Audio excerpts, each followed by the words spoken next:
Welcome back. We are here with Nina from Scaling Lean. Nina, how are you doing today? Very good, Easton. Thank you for having me. I do appreciate it. Of course, it's nice to chat after a while. So it's good to be back. So you started Scaling Lean over a year ago. How did this start for you?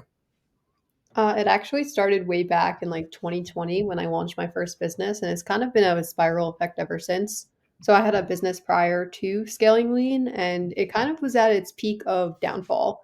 And I walked away from that company and kind of just took all of the knowledge, learning, and everything that I had and launched Scaling Lean. It was a done for you marketing agency when I first launched it, really just focusing on conversion and the back end systems of business. And then it spiraled into a consulting firm. And here we are a couple of months later. Yes. And you developed something called the lean method of scaling. Could you kind of dive into that? Yeah, absolutely. So the lean method of scaling is like a seven-step process that it actually takes to turn cold traffic into a high ticket close. So a lot of people they focus on one aspect of business. It's really talking about just either lead generation or sales or the conversion process on the back end. And we've been really able to hone it down just into like seven pieces of course, you need the first thing you're going to need is a cold friendly message, cold friendly offer that you could actually scale. The second thing you're going to need is automated traffic, whether or just cold traffic in general and a way to convert that cold traffic. Third process is the follow-up system. You need to have like a way to follow up with your leads, personalization, and relevance of what you're trying to say. People are so sick and tired of just like the lack of human to human connection, Yeah. and really injecting that personalization and human to human connection into the follow-up process has been massive. A way to qualify your leads onto the calendar. I could go really deep into it, but it's really just a seven-step process of cold to close in 21 days for high ticket offers anywhere from $1,500 to $40,000 plus. And when someone is growing a business, do you think the system or the human is most important? It's both. So there's two ways to scale businesses, and there's always going to be a system in place, but there's two ways to actually scale, and it's with either humans running the system or software running the system. So no matter what, you need a system behind everything, especially if you want to do like 30, 50, 100K plus months, which is what my clients are doing. That's incredible. That is insane. And what is one actionable step someone can take today to start improving their business? Just have conversations with people. I would say the more conversations that you can start, the more questions that you ask, it's more likely to scale. Um, we start probably between 50 and 100 conversations per day just with our business alone, and that's what I could encourage people is like get out there, don't be scared of cold messaging, cold DMs, and seek to learn, not just to sell. I like that a lot. And you you also use Facebook and you were able to grow a community of 1200 people, which is awesome. How did you go about like making that happen just on Facebook alone? Yeah, we focus on quality rather than quantity. So, something that changed inside of our strategy within the past 2 years of business was instead of just pumping out as much content as you can and saying anything to anyone to get that viral traction, it's really dialing in your message and knowing exactly who you're speaking to, how you're speaking to them, and what they want. And the community is super active, which is really great. And like, it's the same thing on LinkedIn. So, we only use two platforms, Facebook and LinkedIn, and every single one of our followers and our engagement is really just because of the way that we speak to people. And again, it comes down to those conversations. We have conversations with every single person in the group that comes in. We filter them, we qualify them, and it was really through the cold traffic methods that we use with cold DMing and paid advertising. And you mentioned social media. You deleted your TikTok, which had over 29,000 followers. Why do you think that like organic content strategy like I guess like doesn't work well? Yeah. It definitely works well. It just depends on what your goals are for business. So when you really are breaking down how you want to scale, right? There's a couple of different ways. One, there is like that building the personal brand and going viral and having all that social proof. But there's also social proof in the client success side of things, which is really what we lean on a lot, and then automating that client success. So instead of trying to serve the masses with scaling lean, we have a particular set of clients that we like to work with. We cap our enrollment at six clients a month is all Wow. we work with, and then we have like a higher level program on the back end. So instead of going for that mass virality and then kind of filtering through so many leads, we are really specific on who we're targeting. We need less volume, so we only need like 10 to 20 leads per day, about 300 to 500 leads per month, give or take, inside of our ecosystem. And then that's why we deleted TikTok, because there was a lot of sorting and filtering and not a lot of high quality leads. Whereas like now where people come in, they know exactly what they're going to get, exactly what they're looking for. Close rate's high, show up rate is high, and it's just like we are focusing more on conversion rather than vanity metrics. Yeah. And was there ever a time when you were on a business meeting where you learned more from that business owner than he learned from you? Oh, absolutely. I love talking to the kind of clientele that I work with now. Just a couple of weeks back, I was talking to a man who helps people buy and sell small businesses for their retirement plans. And he was explaining to me like the structure of why C corporations are different than S corporations and how to protect yourself for tax purposes. I do love the clientele that I'm working with right now. I'm working with finance professionals and real estate professionals. So I'm out of like the coaching, helping coaches only space, Yeah. which is really great to expand out of because you get really like linear focus with that. And I'm learning so much about real estate. We're actually looking to push into real estate right now Nice. because of it. So yeah, I learned so much from just the clients that I work with and even just the sales calls that I'm on and just an open dialogue conversation back and forth. It's beautiful. And how does it feel to help those business owners that are struggling and like take them from a struggling state to a state of them succeeding? Yeah, to be fully transparent, when I first started scaling lean, I'm still young, right? And it's like helping people that are in the space for 10, 20 plus years and they have like all this equity under their belt or they have all these like pieces of real estate under their belt. It was intimidating at first, but now it's like you kind of carve a hole in the market and you have a stake in your name, stake in your process, stake in your company. And that's why it's super important to like either niche your mechanisms or niche down on your like just niche. Like I know they say all the time, riches is in niches or whatever they say, and it's true. If you find who you are and what you can do and how you could actually serve and deliver, no matter who you're working with, like you're going to find your place in the market.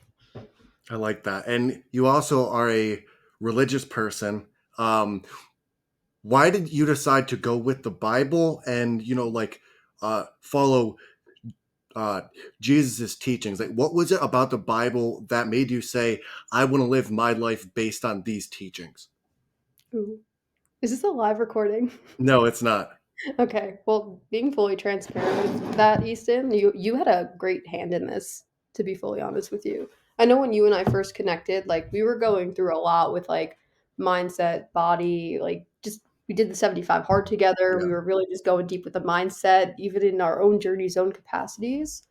Um, I went down different rabbit holes with new age philosophies and things like that, and I felt darkness still lingering and holding on to me. And there was just a lot of those like you might have experienced this too, where it's like you're just fighting darkness versus light. Whereas, like, when I leaned into the Bible and kind of just surrendered, and the Bible is a great guidance and it's kind of like great to follow. But really, just when I like connected directly with God and surrendered, like, I felt an overwhelming peace where I didn't feel like I had to fight anymore. And that's why I chose, like, I wouldn't say that I'm like in a secular or evangelist or Baptist or whatever. Like Yeah. I believe in God and God is the way. There has to be a greater power out there, and I only believe that because of the pain that I went through. And you, God knows everything that I went through last year and the year before. Like I could not have gotten through that without God. Um, and the more I stray away, the more I feel it, and the more I come closer, the more I feel it. So moral compass is just always leads me back to it. I like that. And do you think like with the pain and the struggle that you went through that there's like a specific teaching or like I guess God that you think helped you, or do you think that's like a universal, like how people call it either God or like the universe, or like how they kind of name it different things, or like do you think there's for you it was like one specific like type of, I guess, God, if you want to like call it that? Yeah. I feel like there were definitely 2 questions that you asked there, but Yeah. with everything that has gone down, and to be fully transparent, if anyone is going to watch this, like, I built a business, we scaled a business, and then I lost my business partner to a drug overdose or suicide. I'm not quite sure exactly what it was, but I lost a very dear friend and a business partner. And we were living down in Mexico. We were two young kids, really just scaling a business, getting into something deeper than we really understood. Um,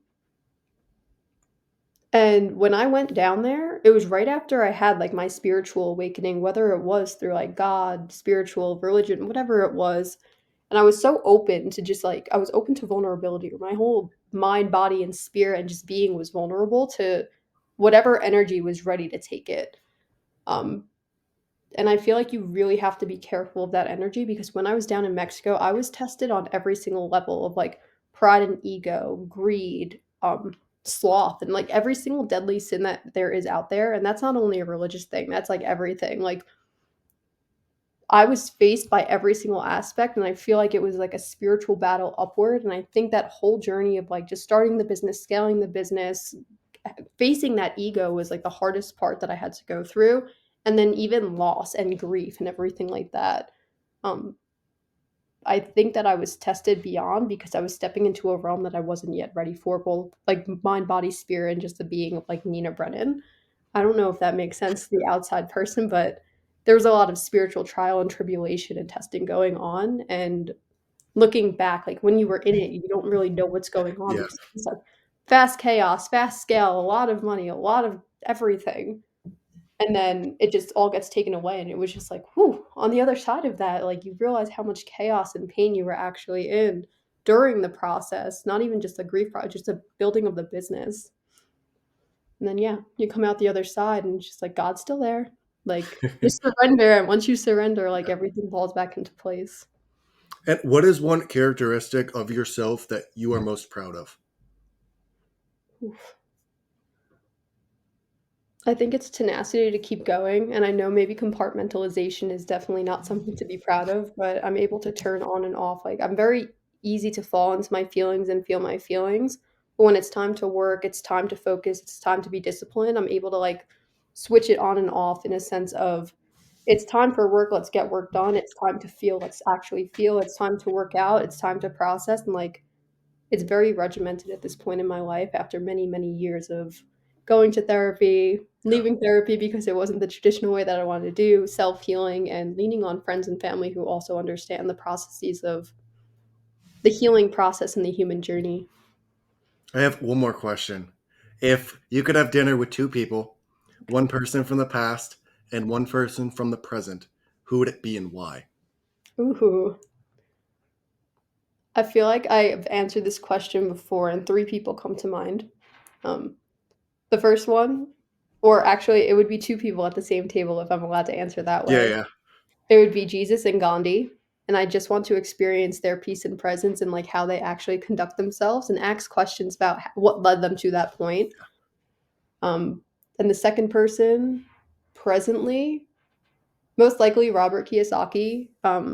He has been an idol of mine since I was 19, 20 years old when I first learned about the real estate process, and just learning about his process of I was homeless straight into I built a business and then he built a business and then he did the real estate.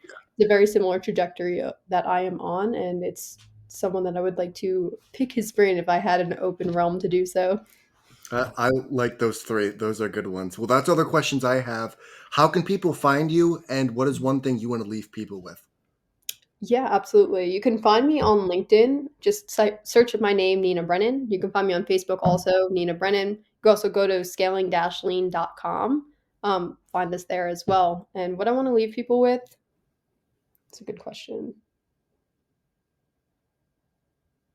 If you're an entrepreneur that's in that 0 to 10K grind and you're still getting through it, just know that there's a difference between like owning a business and working for yourself. And if you really clearly define whether you want to own that business and go gung ho, know that you probably have to change a lot of pieces of who you are and be really self conscious throughout the day. If you are just doing it to generate money and be independent and travel and do that, make sure your vision is clear. And like, it's okay to be that person no matter what you want to be, whether it's the business owner at scale or just self-employed and doing your thing. But have a vision, and it's okay to be selfish with the vision because it's going to expand beyond the self once you actually step into the realm that you're meant to be. I like that. Well, Nina, thank you so much for coming on. I appreciate it. Yeah, thank you for having me again. It's great to connect.